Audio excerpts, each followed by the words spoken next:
Hello दोस्तों, नमस्कार सभी को।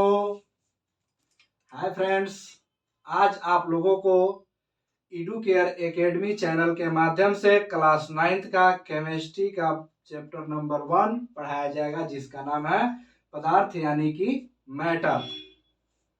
तो आप लोगों को आज पदार्थ के बारे में बताया जाएगा कि पदार्थ क्या होता है, इसकी अवस्था कितनी होती है और मतलब पदार्थ से क्या क्या बन सकता है, हमारे आसपास के कितने वस्तु पदार्थ हैं और हम यहाँ पे क्या क्या मतलब कि एक्टिविटी कर रहे हैं, इन सभी चीज़ों के बारे में चर्चा करेंगे। तो कहाँ थे आप लोग इतने दिन से? नहीं कोई कमेंट, नहीं कोई मैसेज।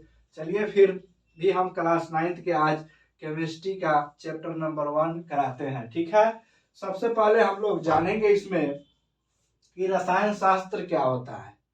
रसायन शास्त्र पढ़ने से पहले हमको रसायन शास्त्र के बारे में जानना होगा कि रसायन शास्त्र में क्या होता है। रसायन शास्त्र में रसायन विज्ञान वैसा अध्याय और चैप्टर या कहिए तो सब्जेक्ट है जिसके अंतर्गत हम पदार्थ के रासायनिक गुण, स्ट्रक्चर, गुणधर्म। चलिए अब एक बार और फिर से हम बताते हैं कि रासायनिक विज्ञान क्या है। रासायनिक विज्ञान वह विज्ञान है जिसमें हम किसी भी पदार्थ के बारे में जानते हैं, किसी भी पदार्थ के स्ट्रक्चर के बारे में जानते हैं। मान लीजिए कि यह एक बुक है, क्लास 9th का एनसीईआरटी, यह एक बुक है। तो बुक क्या है? पदार्थ है। पदार्थ का एक निश्चित स्ट्रक्चर है। इस बुक का क्या है? निश्चित स्ट्रक्चर है और यह छोटा छोटा पार्टिकल से मिलकर के बना है। तो इन सभी चीजों के बारे में हमको किस विषय में पढ़ना है? उस विषय का नाम है रसायन शास्त्र। इस विषय का नाम क्या है? रसायन शास्त्र, यानी कि रसायन विज्ञान, विज्ञान की वह शाखा है जिसके अंतर्गत पदार्थों के रासायनिक संरचना यानी कि केमिकल स्ट्रक्चर और संगठन, कंपोजिशन, गुणधर्म तथा परस्पर रासायनिक अभिक्रिया और उनके गुण धर्मों के अध्ययन किया जाता है। तो हम लोग तो समझ गए कि रसायन विज्ञान के अंतर्गत क्या किया जाता है, यानी कि किसी पदार्थ की फिजिकल केमिकल प्रॉपर्टी के बारे में जब हम लोग पढ़ते हैं तो उसको हम रसायन विज्ञान कहते हैं। तो अब बात होता है कि रसायन विज्ञान का भी तो कोई खोज किया होगा। तो रसायन विज्ञान के खोजकर्ता यानी कि रसायन विज्ञान की फादर, रसायन विज्ञान के फादर किसको बोलते हैं हम लोग? तो रसायन विज्ञान के फादर हम लोग एंटोनियो लेवेजियर को कहते हैं, यानी कि father of modern chemistry Antonio Lavoisier, Antonio Lavoisier को कहते हैं। अब बात आया कि रसायन शास्त्र के फादर हो गया, रसायन शास्त्र हो गया, तो रसायन शास्त्र की उत्पत्ति, ओरिजिन पॉइंट कहाँ है? रसायन शास्त्र की उत्पत्ति कहाँ से हुआ है? तो आइए हम लोग चर्चा करते हैं इस पे। रसायन शास्त्र की उत्पत्ति मिस्र में पाई जाने वाली मिट्टी कैमी से हुआ है, ठीक है। Oh my God. रसायन शास्त्र की उत्पत्ति मिस्र में पाई जाने वाली मिट्टी कैमी से हुआ है। कैमिस का शाब्दिक अर्थ होता है काला। तो कैमी शब्द का अर्थ क्या होता है? काला। सॉरी भाई। केमी का शाब्दिक अर्थ होता है काला, ठीक है। द्रव्यमान संरक्षण का, अब इसके बाद हम लोग देखेंगे कि द्रव्यमान, केमिस्ट्री जब आ गया तो उसमें कुछ द्रव्यमान होगा, कोई भी वस्तु होगा, जैसे मिट्टी हो गया, बुक हो गया, पेन हो गया, तो उसमें मास होगा और इस द्रव्यमान संरक्षण के नियम दिया था लेवोजियर ने। तो आप लोग 3 चीज याद रखेंगे। सबसे पहले तो रसायन विज्ञान के अंतर्गत हम लोग करते क्या है? रसायन शास्त्र के फादर, मतलब फादर ऑफ मॉडर्न केमिस्ट्री किसको कहते हैं? लेवोजियर को कहते हैं। और द्रव्यमान संरक्षण का नियम किसने दिया है? द्रव्यमान संरक्षण का भी नियम लेवोजियर ने दिया है। अब बात आता है कि भाई रसायन शास्त्र तो खोजा गया, रसायन विज्ञान तो खोजा गया, अब इस रसायन विज्ञान को कितने भागों में बांट दिया गया है? अब मेनली इसके भाग को तो हम चर्चा कर लेते हैं, लेकिन केमिस्ट्री में 9th क्लास में सिर्फ इक्तुसु केमिस्ट्री पढ़ना है, जिसमें आता है रासायनिक विज्ञान के अंतर्गत भौतिक रसायन, कार्बनिक रसायन, अकार्बनिक रसायन। अंग्रेजी में बोलते हैं फिजिकल केमिस्ट्री, ऑर्गेनिक केमिस्ट्री और इनऑर्गेनिक केमिस्ट्री, ठीक है। तो मेनली हम लोगों को रसायन विज्ञान के अंतर्गत कक्षा 9th में भौतिक रसायन ही पढ़ना है। और भौतिक रसायन के अंतर्गत यह एक चैप्टर है पदार्थ। तो अभी हम लोग पदार्थ के बारे में जानेंगे कि पदार्थ क्या होता है, पदार्थ का स्टेटमेंट क्या है। तो चलिए जानते हैं पदार्थ को कितने भागों में बांटा गया है।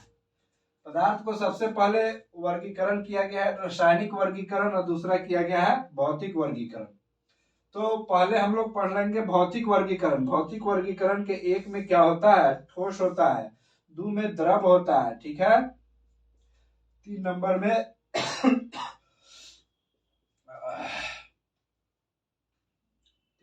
गैस होता है। सॉरी, आप लोग थोड़ा कोऑपरेट करेंगे क्योंकि खांसी का अभी मौसम चल रहा है, बोलने के बाद एक बैग खांसी आ जाता है। एक नंबर में क्या पढ़े थे, ठोस सॉलिड, दो नंबर में द्रव, तीन नंबर में गैस। तो यह ठोस, द्रव और गैस हो गया। इसके बाद हम लोग देखेंगे शुद्ध पदार्थ। शुद्ध पदार्थ में आता है तत्व, धातु, अधातु, उपधातु और यौगिक, और मिश्रण में आता है समांगी और विषमांगी मिश्रण। इसके बाद अब फिर से हम लोग पदार्थ के बारे में अध्ययन करेंगे कि पदार्थ के डिफिनेशन क्या है। तो छोटे छोटे, जैसे कि यह मार्कर है, यह मार्कर छोटे छोटे कणों से मिलकर के बना है। अगर इसमें से ब्लेड से थोड़ा सा काट के हटा देंगे तो थोड़ा कट जाएगा, फिर उसको भी काटते काटते पूरा काट सकते हैं। इसलिए ध्यान दीजिए, पदार्थ कणों से मिलकर के बना होता है। पदार्थ छोटे छोटे कणों से मिलकर के बना होता है। पदार्थ में 5 तत्व शामिल होते हैं। पदार्थ में कितने तत्व शामिल होते हैं, सॉरी थोड़ा पानी पी लेते हैं।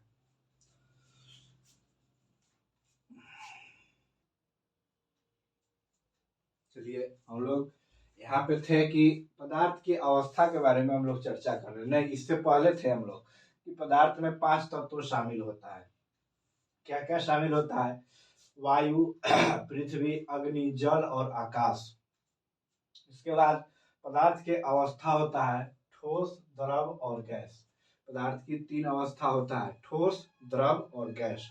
और बताइए कि इसका मतलब क्या है। इस हम गोल गोल घेर के बताए हैं, इसका मतलब क्या है।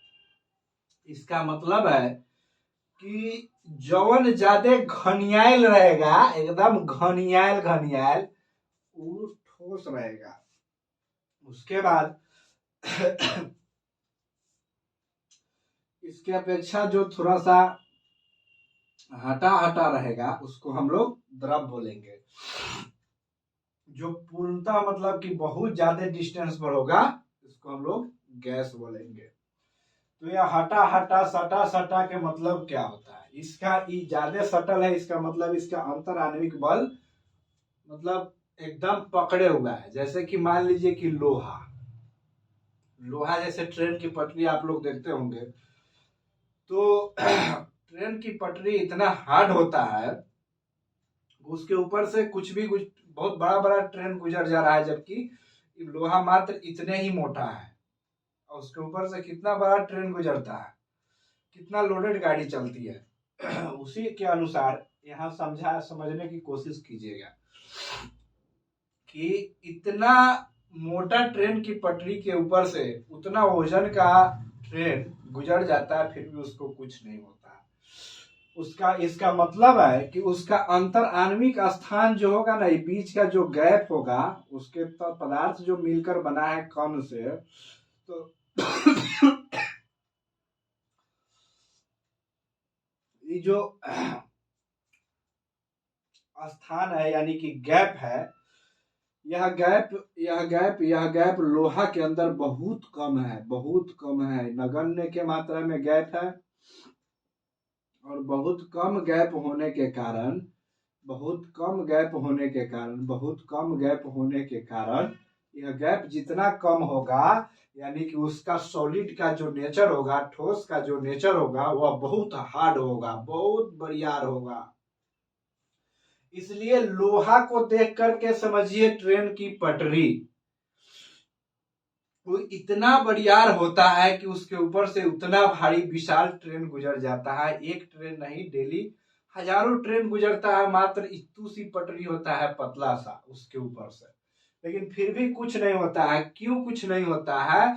क्योंकि उसका अंतर आणविक आकर्षण बल जो है ना, अपने आप को इस प्रकार संगठित करके रखा है कि आप उसके ऊपर से एक ट्रेन नहीं 100 ट्रेन गुजार दीजिए फिर भी कुछ नहीं होगा।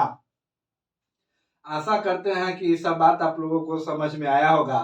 भाई आप लोग को समझाने के लिए मेरा स्वास्थ्य कंडीशन भी डाउन है, फिर भी हमको इतना मतलब कि आउट लग रहा था कि नहीं चलना चाहिए, वीडियो बनाना चाहिए। बहुत दिन हो गया, 2-3 दिन हो गया है। चलिए कोई बात नहीं, बीच में थोड़ा खांसी उसी हो जा रहा है, आप लोग कोऑपरेट कीजिएगा। तो हम समझा रहे थे कहाँ पे? ठोस पे, कि आखिर सॉलिड का अंतर आणविक आकर्षण बल इतना अधिक क्यों होता है, इसका रीजन क्या है? तो भैया आदमी भगवान इस धरती पे जब भगवान आदमी बनाए तो आदमी के बनाने के साथ साथ बहुत सारा चीज बनाए, जैसे कि प्राकृतिक है, इतना विशाल गिफ्ट मिला है गॉड के तरफ से मानव को। पेड़ पौधा है, ये सब चीज है, नेचर है। उसी प्रकार धातु की उत्पत्ति नेचर के द्वारा ही हुआ है। बस मानव अपने उपयोग के अनुसार उसको छटैया कर लिया कि लोहा है, ये सोना है, ये चांदी है, एल्युमिनियम है। उसके बाद उसका गुणधर्म खोजा कि सोना है तो इसका गुणधर्म होगा, ये लोहा है तो इसका गुणधर्म होगा। तो इसी के अनुसार सॉलिड में बहुत सारा चीजें खोजा गया है जो आगे हम लोग पढ़ेंगे। लेकिन फिलहाल इस बात को समझिए कि आखिर लोहा सॉलिड में है यानी कि ठोस में है, तो वह क्यों ठोस है? इसका कुछ वैध कारण होना चाहिए कि अगर लोहा ठोस है तो क्यों ठोस है। इसका मतलब सीधा साफ जवाब देना है आप लोगों को कि लोहा ठोस है तो इसका मतलब है कि उसका अंतराण्विक बल बहुत अधिक है। यहाँ पे गैप जो है ना बहुत अधिक है, मतलब कि कम गैप है, अंतराण्विक आकर्षण बल अधिक है। एक दूसरे को इतना जोर से पकड़े हुआ है लोहा अपने छोटे छोटे कण को मिल करके कि उस पे ऊपर से ट्रेन गुजर जाए कुछ भी फर्क नहीं पड़ना है। तो इसी प्रकार आप द्रव को समझिए। द्रव को समझने के लिए हम लोग करेंगे क्या कि मान लीजिए कि हम द्रव लेंगे, लोटा गिलास बाल्टी में हम अब पानी ले लेंगे और पानी को ले करके और एक तरफ लोहा रखेंगे और चेक करेंगे, हाथ उठ मार के उस पर चेक करेंगे। पानी पर ऐसे मारेंगे तो पानी आपके हाथ के साथ चला जाएगा, बह जाएगा। तो इसके उपरांत होगा क्या कि इसमें देखेंगे कि पानी ऐसे मारे झपट्टा बह गया, मतलब हाथ के साथ चला गया। तो कारण क्या है? उसका अंतर आणविक स्थान बहुत कम है। देख रहे हैं अलग अलग है। अलग अलग है मतलब इसके अपेक्षा ही अलग अलग है। गैस के तो कोनो देखबे नहीं करता। आज ले आप सुने हैं कि हम लोग ऑक्सीजन लेते हैं, कार्बन डाइऑक्साइड छोड़ते हैं। ब्रह्मांड में हाइड्रोजन है, हीलियम है, मतलब कि बहुत सारा गैस है। और इस गैस को तो आप सुने हैं, महसूस किया है, फील किया है, लेकिन कभी आंख से देखे हैं कि कौन गैस है? कभी दिखाओ रे कौन गैस है। इस चीज को देखे नहीं होइएगा। तो इसलिए क्यों नहीं देख पाते हैं? क्योंकि इसका जो ये गैप है बीच वाला बहुत अधिक है। यहाँ तक एक अपेक्षा गैस के अपेक्षा द्रव का थोड़ा कम है, तो इसको हाथ से मार उड़ के फील कर लेते हैं, पानी पी के भी देख लेते हैं। लेकिन गैस का इतना अधिक है अंतराण्विक आकर्षण बल अलग अलग है कि हम लोग इसको तो महसूस कर सकते हैं, सांस ले सकते हैं, लेकिन इसको देख नहीं सकते हैं। एक 3 गो गोला खंड बनाने का मतलब था हमरा कि ठोस, द्रव और गैस आप लोगों को समझा दे। चलिए अब देखते हैं फिर से ठोस को, सॉलिड। इसका आयतन आकार दोनों निश्चित होता है। इसका आयतन और आकार क्या होता है? दोनों निश्चित होता है। जैसे पत्थर, कोयला। उसके बाद आ जाइए द्रव में। द्रव के मतलब होता है लिक्विड। इसका आयतन निश्चित लेकिन आकार परिवर्तनशील होता है। जैसे पानी और दूध, तेल, ये सब। चलिए अब गैस के बारे में समझ लीजिए। इसका आयतन और आकार दोनों परिवर्तनशील होता है। कोल गैस और मार्स गैस इसका उदाहरण है। तो आप लोग इतना ही पे समझने की कोशिश कीजिए। अगला क्लास हम नेक्स्ट डे ले लेंगे, क्योंकि अभी स्थिति हम बोलने के कंडीशन में नहीं है, क्योंकि बोलने के बाद गला इतना अंदर से खांसी आ रहा है, किस प्रकार के समझाया जाए, कुछ उपाय नहीं है।